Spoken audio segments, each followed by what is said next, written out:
Again, it's wonderful to see you all this morning, and I want to add my welcome to you, especially if you are guests with us. On behalf of the whole church, I welcome you.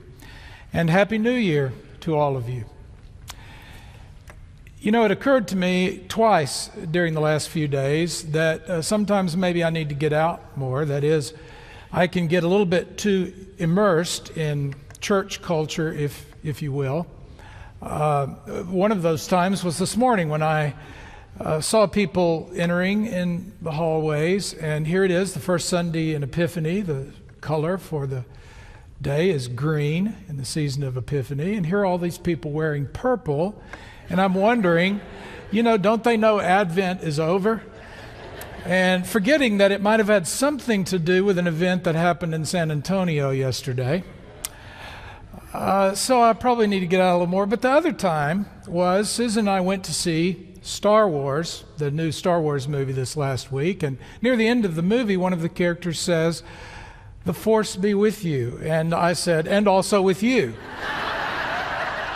So, you know.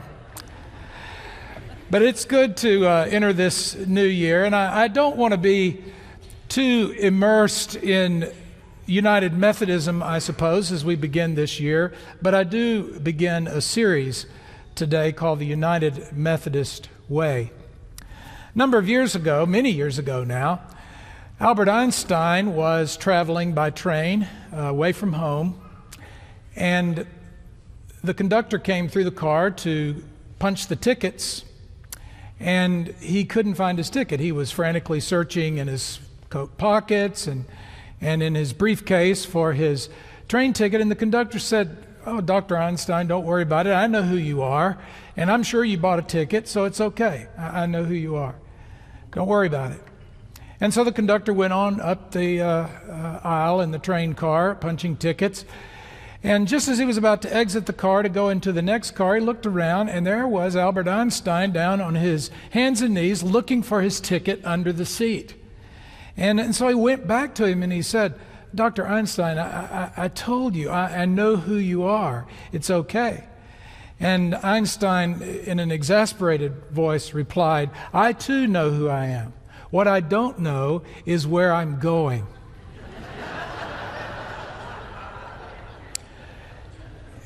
You know, this is the first Sunday of the year. We're in this new year. And it's important for us to know both who we are and where we're going. And that's one of the reasons for this sermon series at the beginning of the year. I like to begin the year with thinking about some of the basics of who I am and who God calls me to be, of who we are as a community of faith and who God calls us to be. Sometimes we talk about discipleship during this time, and we focus on what it means to be a disciple. But this year, because it is General Conference year, the global gathering of delegates from throughout the United Methodist Church that will happen in May in Portland, Oregon. That's the other reason that I want to begin the year in this way. Because we're making new commitments, because we're entering into this new phase of our lives, and we're very aware of new beginnings right now, I want us to think carefully about who we are and where we're going, not only as individuals, but as United Methodists and as the United Methodist Church. And because it's a General Conference year, and we will be gathering together, those of us who are delegates in Portland, and we will, in an intentional way, in prayer and worship and discussion and debate, we will be thinking through and making decisions based on who we are and where we're going as a denomination. The General Conference meets every 4 years, 850 delegates, half clergy, half laity, elected from the local annual conferences, that is the regional areas, to represent the entire denomination. And essentially what we do is we write church law. It's a legislative body. And out of that comes what's called the Book of Discipline that guides the work and the life of the church. And it's the only body that can speak for the United Methodist Church as a denomination. This will be my third time to serve as a delegate, my second time to be elected to lead our delegation from the Central Texas Annual Conference. We also have Darcy Dupree, who is our church council chair. She's also our district lay leader, and Darcy is an alternate lay member to General Conference, and will be going and representing our annual conference in Portland in May. It's an important time in the life of the church. I don't have to tell you, there are lots of issues that we face as a denomination, just as there are a lot of issues that we face as a nation, as a global community as well. And so I ask for your prayers in that. We're also preparing ourselves as a congregation. Reverend Chuck Graff is leading a committee to find ways, or to work on ways, and to develop ways that we can all be more aware of the issues facing the United Methodist Church as we move toward General Conference. And so Chuck and his committee have come up with a number of venues for that. Some of you probably already experienced in a Sunday school class, someone coming to speak to you about those issues.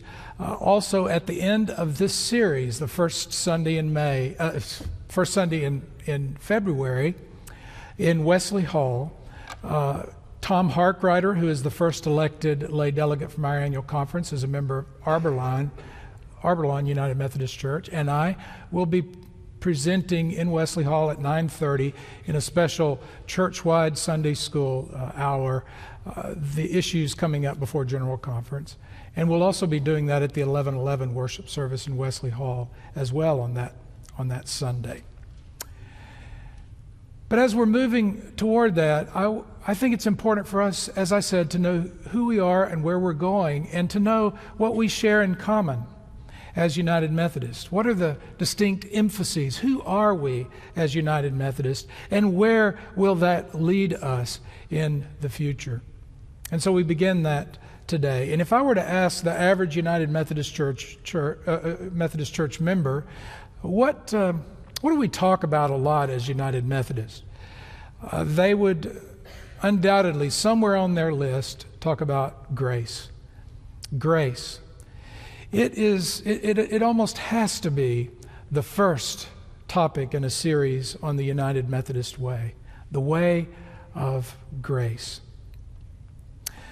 John and Charles Wesley, the founders of the Methodist movement at Oxford University, Christ Church College, in the early 18th century, formed a holy club, they called it, and that club was devoted to the spiritual disciplines of study and prayer and fasting, and also the disciplines of mercy, acts of mercy, of taking food to the prison locally and visiting the prisoners at Newgate Prison at Oxford, of going to visit the sick, of providing food and clothing for those who had none, and in other ways, seeking to faithfully live the Christian life.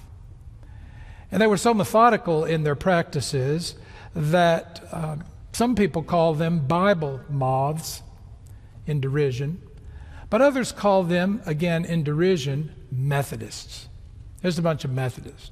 Well, Wesley liked the term Methodist. He thought it fit them very well, and that's how we got our name as a movement, the Methodist movement. John and Charles Wesley, in 1738, both priests in the Church of England, had this experience separately but very close together in time, this powerful experience of God's grace that they experienced in a very personal way and appropriated that in a very personal way in their own lives. And so the theme of the Methodist movement became, both in theology and in practice, grace, grace, grace. But it's not just a Methodist thing. Grace is a Christian thing. It's central to who we are as people of faith, as Christians. Our text for today on this Epiphany Sunday talks about light and the glory of God being revealed in the Word made flesh, in Jesus. But it says, in His fullness we have all received grace upon grace. It is the primary theme of our faith. Years ago in England, there was a conference of scholars on world religions. And in a discussion they were having about the distinctiveness of Christianity and what would distinguish Christianity from any other religion, they were having a lively and somewhat heated conversation about that. Someone suggested that incarnation, that is, God becoming human, would be distinctive to Christianity. Others countered no. There are other religions that have such a thing. Someone else suggested resurrection would be the distinctive note of Christianity. But others said, no, there are other religions that talk about moving from death to life. There are even those who would have accounts of someone being raised from the dead. And so, while it is central, just as incarnation is, it's not distinctive, they argued. And so this discussion was going on, and in walked C.S. Lewis, a theologian of the day. And Lewis said, "What's the rumpus all about?" They said, "Well, we're discussing what's distinctive about Christianity and trying to determine what that might be." And he responded, "Well, that's easy. It's grace." And it is easy when you think about it.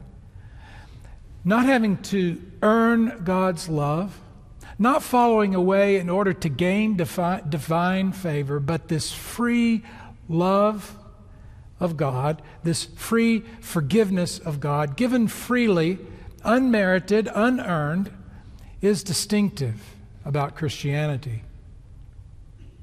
Think about Jesus' teachings. Jesus came as a traveler might go to a country that is not their own, and as a traveler in a foreign country might be able to see what those who are lifelong natives of the country cannot see. Because they're used to it, it becomes invisible to them. So Jesus came and looked around and pointed out time and again grace.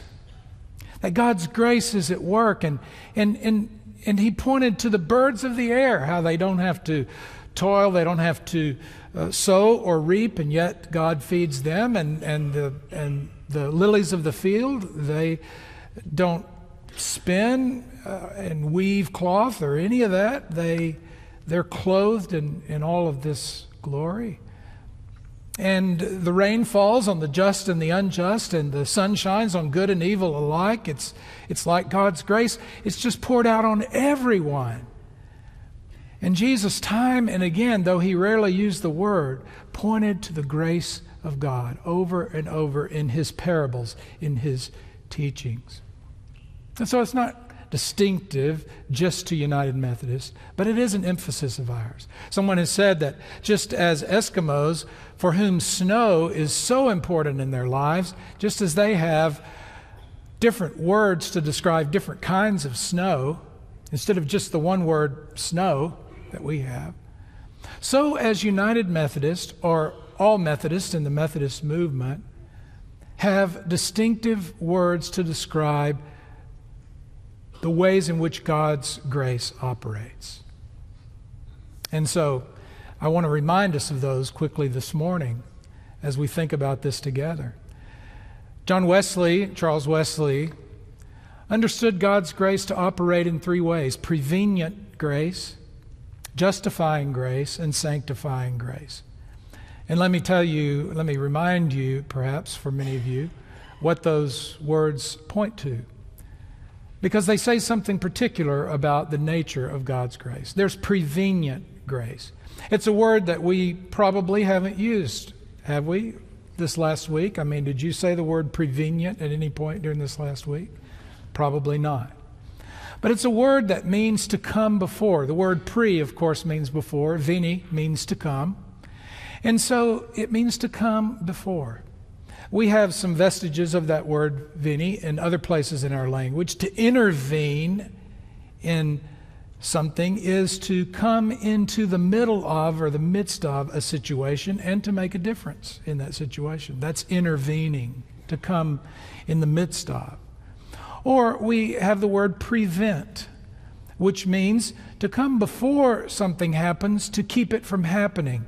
But the word prevenient grace is God coming before, not to keep something from happening, but to make something happen. And the most powerful symbol of that in our worship time together is the baptism of a baby, like we baptized Henry Hall a few moments ago. What we're saying is God's grace, prevenient grace, is at work in his life, even though he has no idea about God. He's just beginning to learn about the world, but he has no idea that God's grace is at work in his life, and yet God is at work in Henry Hall's life, and we acknowledge that. We acknowledge that God is at work through this community of faith and in ways that go beyond what we do, to be at work in his life. That's prevenient grace. Prevenient grace is God working in our lives before we have any awareness of God at all. And we know that mostly by looking back.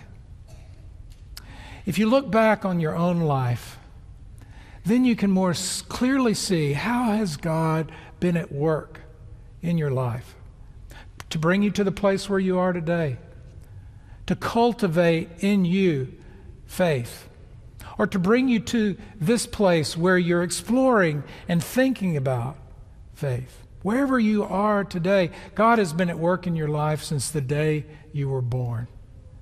And that is prevenient grace, the grace that goes before.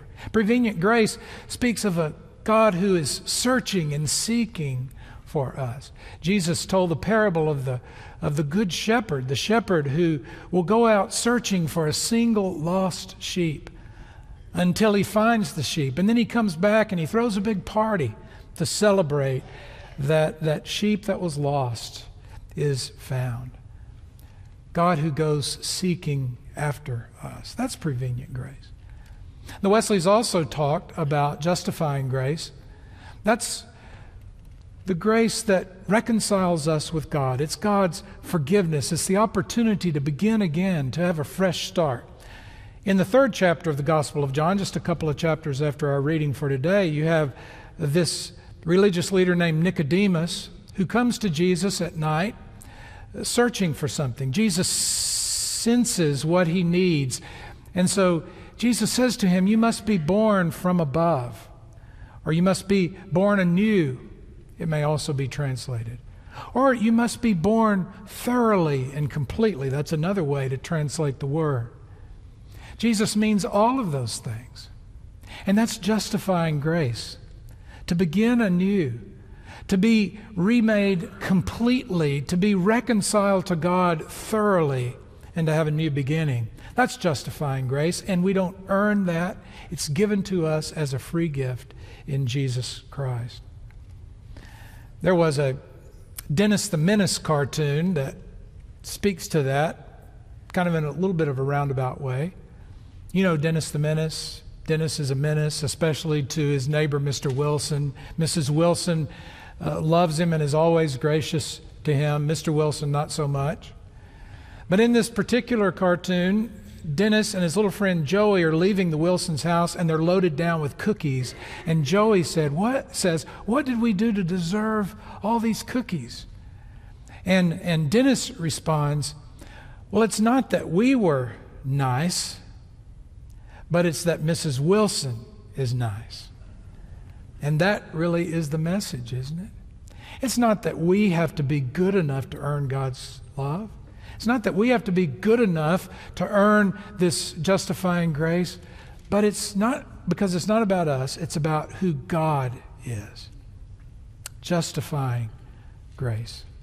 What a gift that is. And then there's sanctifying grace. Sanctified simply means to become holy. It means to become who God has created us to be, whom Jesus calls us to be. But see, the important thing about sanctifying grace is it's not our action alone. Our action is to receive God's grace, to embrace it. Our action when it comes to sanctifying grace is to receive the work of God in our lives, to open ourselves to it. Someone has defined grace as what God does for us, in us, with us, and through us. And it's sanctifying grace that God is at work in us to enable us to be God's people in the world as God intends and to be who Christ has called us to be. Paul says in Christ we are new creations, but becoming new creations is this process of growing in the grace of God. Wesley used a bit of a scary term. He talked about going on to perfection. But he takes the term right out of Jesus' words in the Sermon on the Mount. When Jesus said, God sends the sun to shine on the good and evil alike, the rain to fall on the just and the unjust, and you're to be like that. You must be perfect as your heavenly Father is perfect. That's a scary word from Jesus. But that word perfect, that Greek word means whole. It means complete. It means mature. It means impartial. We are to love in that way, whole and complete and mature and impartial. And so this perfection is really to love as Christ has called us to love. And that's a tall order, isn't it? But it's not something we do on our own. It's God at work in us and through us and with us. It's sanctifying grace. I ran across a beautiful illustration of that and the power of sanctifying grace, because what sanctifying grace does is not only transform our lives, but it is transformational in the lives of others and even in our communities and in our world. I ran across that in, of all places, the annual report of the General Board of Global Ministries in 1991. General Board of Global Ministries is the missions arm of the church. And in that annual report in 1991, there was a remarkable story. It was August 1991. Russia was on the verge of civil war. Tanks surrounded the Russian parliament. United Methodist lay people in Estonia got together with their pastors, and they said, something has to be done. We must do something. See, they had been so open to God's grace at work in their lives, molding and shaping what they deemed to be important, reminding them of who they were and where they were going in their lives. They were so attuned to what God wanted to happen in the world that they knew they needed to act, because otherwise Russians would be killing one another. And so they decided to go to Moscow. They loaded up a bunch of Russian language Bibles and they traveled to Moscow. And those United Methodist lay people went to the soldiers in and around the tanks surrounding the Parliament building, and they delivered a very simple message as they gave them a Bible. Please don't shoot. God does not want us to kill one another. Not one soldier refused to accept the Bible. Some of them wept. The guns remained silent, and a few days later they dispersed. That's the power of sanctifying grace when it comes right down to it. It's the grace of God at work in the lives of those Christians, those United Methodist Christians, that made them attuned to what God's will would be for our world and motivated them to act on that. I'm challenged by that. To think about what God is doing in our world and who God is calling us to be as people of faith today in 2016. What can we do not only to be transformed in our own lives, but to be agents of the transforming grace of God in the lives of others and in our world? The grace of God is multifaceted, and it's forever new. Gregory of Nyssa, and I'll close with his words, in the 4th century, wrote of God's grace using what became a powerful symbol often used of the grace of God, the image of a fountain. And he wrote these words: "A person who approaches a fountain marvels at the endless stream of water always gushing forth and bubbling out. Never could he say that he has seen all the water. In the same way, the person looking at divine grace, that invisible beauty, will always discover it anew, since it will be seen as something newer and more wondrous in comparison to what he had already comprehended." That's a beautiful symbol of God's grace. Like a fountain, we never see all of the water. Like a fountain, more and more gushes forth, and it's newer, and it's more fresh. As we go from this place today, and into this new year, may we see the grace of God as a fountain, ever flowing, ever new, knowing that coming from the bounty of God will be grace upon grace upon grace. Amen.